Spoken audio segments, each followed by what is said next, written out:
presentation focuses on Point Pleasant Park or Amutukari, which hold the significance as both a Mi'kmaq site and a vital urban forest in Halifax. By referring to Pearly and other 2008, this ecosystem experienced a dramatic transformation when Hurricane 1 struck in 2003 as a Category 2 storm. It severely damaged over 70% of the tree canopies. This large-scale disturbances essentially reset the forest, initiating a natural recovery process we call as a secondary succession. Historically, the park was a uniform, even-aged Acadian forest, structures that left it particularly vulnerable to such a storm. However, research conducted just 2 years post-hurricane revealed promising signs. It found that native species were already showing strong natural regeneration. Importantly, the post-storm cleanup had a minimal impact on the soil, and invasive species were not a significant problem, indicating a high potential for self-recovery. Our presentation expands on the foundational work. We are analyzing 20 years of monitoring data to investigate how the forest structure and species composition have changed over the long term, tracking its journey through succession. Our project was guided by three key objectives. Lexi will cover the first objective on the overall community changes, and Jacob will discuss the third objective on biodiversity metrics. For my section, I focused on the second objective, which is to track the population changes of the initial dominant species, which is red spruce, and the current dominant species, which is red maple. Hi, my name is Lexi. This is the method portion of the presentation. The area of study was Point Pleasant Park, Nova Scotia, Canada, to record the secondary succession of the park after Hurricane 1. The park was divided into 6 sites to better gauge the park's diversity. The data used in this study is long-term data comparing multiple variables over 20 years and examining the trends. Plant diversity was measured by first dividing the site into 4 quadrants. Each quadrant, a pen was randomly thrown to determine an unbiased sampling point. A quadrat was placed with the pen at its center, and the vegetation inside was assessed visually. Percent cover for needles, leaves, wood, and plants was estimated based on observational judgment. This was repeated 3 times in each quadrant. Tree diameter was measured by first using a flexible measuring tape wrapped around each tree at breast height, approximately 1.3 meters above the ground. These trees were identified and counted as well. Together, these measurements provided the data needed to calculate 6 variables used to assess ecological trends over time. Now on to the last portion of the methods, the statistical analyses. Using the data collected, 7 variables were calculated: total density, average diameter at breast height, species richness, Shannon's diversity, Pilo's evenness, red spruce abundance, and red maple abundance. Once each variable was determined, it was compared with historical data from previous studies conducted at the same site. Linear regression analyses were performed to examine long-term trends and evaluate how the forest community has changed over time. For each variable, the p-value and the coefficient determinant, r-squared, were calculated. A p-value less than 0.05 was considered statistically significant. On to the results of the study. Linear regression analyses were conducted for all the variables, as seen in Table 1. Total density showed a significant positive change over the years with an r-squared value of 0.45 and a p-value of 3.9 times 10 to the negative 13. DBH showed a significant negative change with an r-squared value of 0.15 and a p-value of 0.0002. Species richness had the highest coefficient of determination, so the r-squared value among variables, and the r-squared value was 0.58, with a p-value of 2.6 times 10 to the negative 18. Pilo's evenness didn't show any statistical significant results with an r-squared value of 0.04 and a p-value of 0.08. Red spruce abundance showed a significant positive change with an r-squared value of 0.13 and a p-value of 0.0004, as did the maple abundance, which was an r-squared value of 0.14 and a p-value of 0.0003. Now on to question 1, overall change in the forest community. In Point Pleasant Park, the forest shifted from larger and more mature trees dominating before Hurricane Juan to younger but more species diverse communities after. Supporting this, we can examine Figure 1b, which shows that the average DBH results have decreased over time. The regression line has a negative slope, meaning trees in more recent years are generally smaller. This is likely because Hurricane Juan removed many of the larger mature trees in 2003, and now there are only thinner, younger trees. Also supporting this, we can examine Figure 1c, which shows that Shannon's diversity has increased over time. The positive slope indicates that the forest now contains a greater variety of species and more even distribution among them.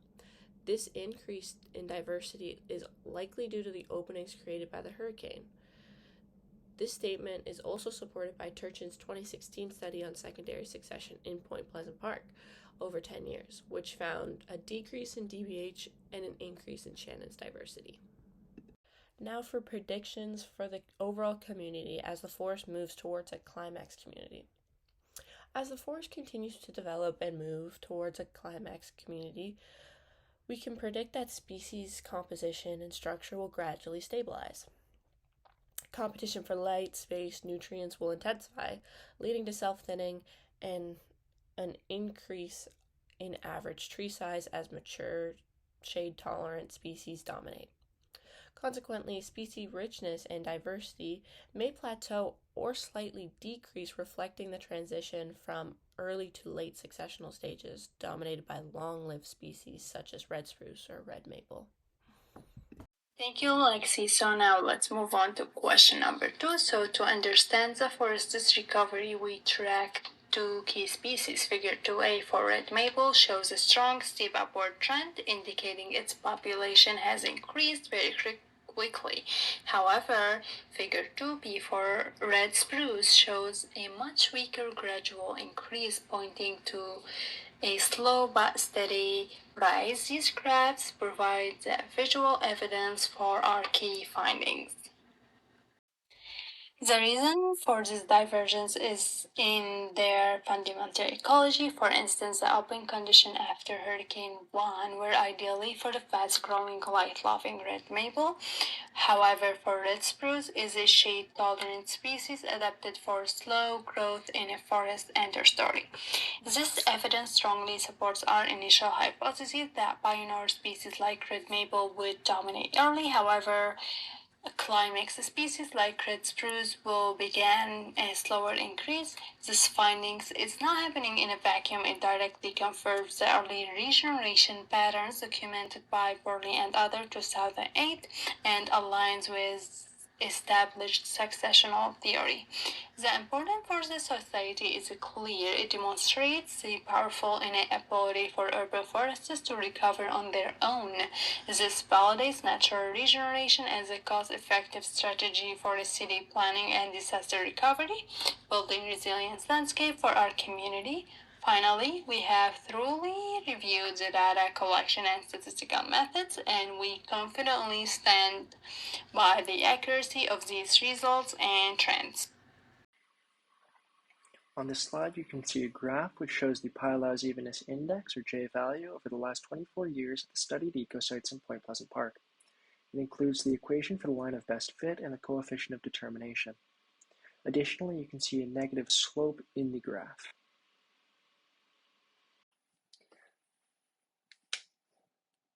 After evaluating the given data, we believe that the Pilau's Evenness Index will continue to fall until the climax community has been reached. In other words, the forest will gradually become more diverse until the climax community is present, after which it will remain relatively constant with the dominant species slowly arising. We concluded this following action after reviewing Figure 3a, which shows a linear decrease in Pylo's evenness index. It's also seen here on this slide under line of best fit. We believe the J value will eventually plateau as a climax community involves an equilibrium of species. Furthermore, a previous slide presented by Lexi looked at the species richness, which has continued to increase in recent years, which further supports the growth into a climax community. Additionally, as Rama showed, a population of red spruce will slowly dominate the ecosites. Dr. Kevin Keyes also supports this in his 2019 study, Forest Ecosystem Classification, in which he stated that Point Pleasant Park would have a climax community where red spruce dominate the ecosites, while the number of white pines and eastern hemlocks would vary. As stated before, this is directly reflecting the data provided and shows the conclusion that we have also made. On to Q&A question 1. What were the effects of the hurricane on wildlife habitats? Hurricane Juan greatly reduced habitats in Point Pleasant Park by knocking down most of the mature forest, removing nesting sites and shelters. The sudden shift to an open, sunny landscape displaced many of the forest-dependent animals, but benefited species that thrived in disturbed, grassy areas. During secondary succession, grasses, shrubs, and young trees restored new habitats over time, leading animal communities to shift from forest species to early successional species, and gradually back towards more typical mixed forest communities as the forest recovers. 2I think help an understanding of how the forest dynamic is changing over time.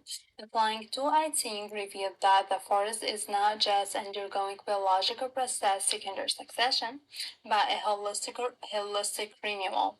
The Western eye quantifies the return of species like red spruce and red maple. However, the indigenous eye understands this as the forest reestablishing balance and community guided by natural cycles.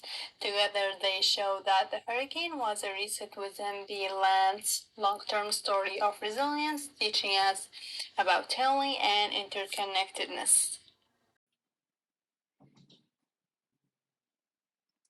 We believe that disturbance events, particularly those that result in secondary succession, are vital to the longevity of an ecosystem. We agreed upon this conclusion from reading over Keyes 2019, where Dr. Keyes said, where soils are shallow and nutrient poor, white pines and red oak would likely dominate climax tree cover. This means that an abundance of these trees are an indicator of poor soil. Furthermore, primary succession typically gives rise to a climax community that is suited to those conditions. In our case, this was the forest of Point Pleasant Park in 2003 prior to Hurricane Juan. Following disturbances, however, the organic matter that is laid to the ground gets absorbed into the soil as nutrients. This nutrients then gives way to secondary succession and as such allows for a more diverse ecosystem of plants and later fauna that require higher nutrients areas. We would like to thank Dr. Joanna Zaguras for her assistance with the initial explanation of our assignment, our TA, Jovia Gallant, for providing additional help with any questions, and our peers for their feedback over our draft of the presentation. Further, we would like to acknowledge the Mi'kmaq teachings of two-eyed seeing, which we will continue to use throughout this course and our future. Finally, we want to thank the Mi'kmaq people who have lived, cared for, and protected this unceded land since time immemorial, and allow us to learn and grow in this educational institution. So to wrap this up, our data basically tells one main story. This forest is super resilient and it's following a pretty classic compact script. To break this down, the forest is moving back to life.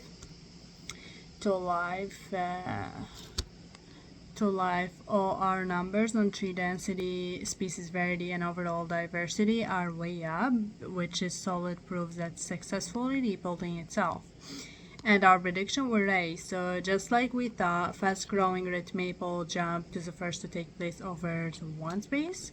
But now we are seeing the slow and steady red maple spruce starting its climb, which is a real sign of a mature forest to come. You can see this recovery happening in the fact that the average of the tree is getting smaller, which sound like weird but makes sense because there are thousands of new young trees falling in the gap, making the forest crowded and competitive. In the end, Hurricane 1 was not the end of the story. It was a radical new beginning that wiped the state clean and let us watch the forest rebuilding from the ground up. This journey is not over, but the last 20 years give us a clear and hopeful message. Point Pleasant Park has an amazing building ability to heal itself. It's not just a park, it's a living lesson in how mature can recover, adapt, and thrive no matter what.